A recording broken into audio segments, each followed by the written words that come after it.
Assalomu alaykum qadrli partiyadoshlar, hurmatli yurtdoshlar. Yakuniga yetgan hafta partiyamiz uchun katta tadbir va forumlar, bellashuv va aksiyalarga boy tarzda o'tdi. Marhamat, ularning qisqacha tafsiloti bilan tanishing.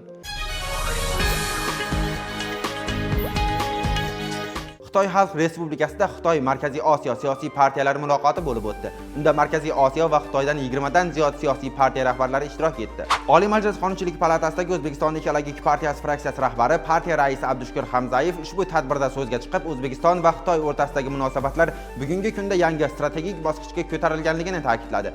Ikki mamlakat rahbarlari O'zbekiston Respublikasi prezidenti Shavkat Mirziyoyev va Xitoy Xalq Respublikasi raisi Si Szinpinning siyosiy irodasi tufayli o'zaro ishonch va do'stlikka asoslangan hamkorligimiz barcha sohalarda, ayniqsa ekologiya va yashil rivojlanish yo'nalishlarida yuksak sur'atlar bilan rivojlanib borayotganligini qayd etdi. 3-noyabr kuni partiyamiz tomonidan EcoWays yoshlar birlashmasi hamkorligida Sodiq School xususiy maktabida ekologik loyihalar tanlovi tashkil etildi. Tadbirda respublikamizning 20 ga yaqin oliy ta'lim muassasalaridan bir guruh iqtidorli talabalar 30 dan ortiq istiqbolli loyihalari bilan ishtirok etishdi. 4-noyabr kuni Surxondaryo viloyatida sog'lom turmush tarzini targ'ib etish, yoshlar ongida ekologik madaniyatni shakllantirish va tabiatga bo'lgan mehrni oshirish maqsadida tabiat uchun birlashaylik shiori ostida velomarafon sport musobaqasi hamda ayollar forumi bo'lib o'tdi. Forum qiziqarli va foydali tadbirlarga boy tarzda o'tkazildi. 5-noyabr kuni Oliy Majlis Qonunchilik palatasining Tadbirkorlik, raqobatni rivojlantirish va sanoat masalalari qo'mitasi O'zbekiston Ekologik partiyasi fraksiyasi hamkorligida O'zbekistonda energetika kompleksida vodorod ishlab chiqarish texnologiyalarini joriy etish, istiqbollari, iqtisodiyotni energiya resurslari bilan ishonchli ta'minlash va energiya samaradorligini oshirish masalalari muhokamasiga bag'ishlangan yig'ilish o'tkazildi. 6-noyabr kuni O'zbekiston Ekologik partiyasi Qo'shko'pir tuman kengashi yosh ekologlar qanoti tashabbusi bilan Xiva shahridagi Prezident maktabi o'quvchilari ishtirokida qayta ishlanadigan buyumlardan foydalanish mavzusida amaliy seminar tashkil etildi.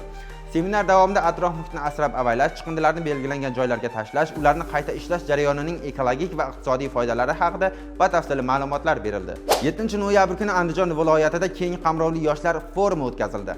Forum doirasida turli bellashuv va musobaqalar, qiziqarli mashg'ulotlar hamda amaliy ekologik loyihalar tashkil etildi. Tadbir ishtirokchilari uchun bilim va tajriba almashish, yangi g'oyalar ustida fikr yuritish, tabiatni asrab-avaylash yo'lida yangi qadamlar tashlash imkoniyatini yaratdi. Shu kuni poytaxtimizdagi Zakovat arenada O'zbekiston Ekologik partiyasi tashabbusi bilan o'tkazib kelinayotgan Eko Intellekt Zakovat intellektual o'yinining yarim final bosqichi bo'lib o'tdi. Unda Toshkent shahridagi 50 dan ziyod oliy ta'lim muassasalaridan kelgan jamoalar o'zlarining ekologik bilimlarini sinovdan o'tkazdilar. 8-noyabr kuni Toshkent Farg'ona yo'lining Ohangaron tumani hududidan o'tgan qismida Yashil makon umumiy loyihasi doirasida ko'chat ekish aksiyasi o'tkazildi. Unda partiya rahbari Abdushukur Hamzayev, Oliy Majlis Qonunchilik palatasi deputatlari, partiyamizning markaziy kengashi hamda Toshkent viloyati kengashi vakillari, vazirlik va idoralar xodimlari faol ishtirok etishdi. Shu kuni Farg'ona viloyatining harbiy qismlaridan birida ekologik xavfsizlikni ta'minlashning dolzarb masalalari mavzusida tadbir o'tkazildi. Unda partiya markaziy kengashi raisining birinchi o'rinbosari Bahriddin Hofizov, Farg'ona viloyat partiya tashkiloti vakillari, harbiy qismning ofitser, serjant va askarlari ishtirok etishdi. Har bir kichik ekologik harakat katta o'zgarishlarning asosidir. Yashil makon umumiy loyihasi doirasida o'tkazilayotgan tadbirlarda faol bo'ling. Xayr, salomat bo'ling.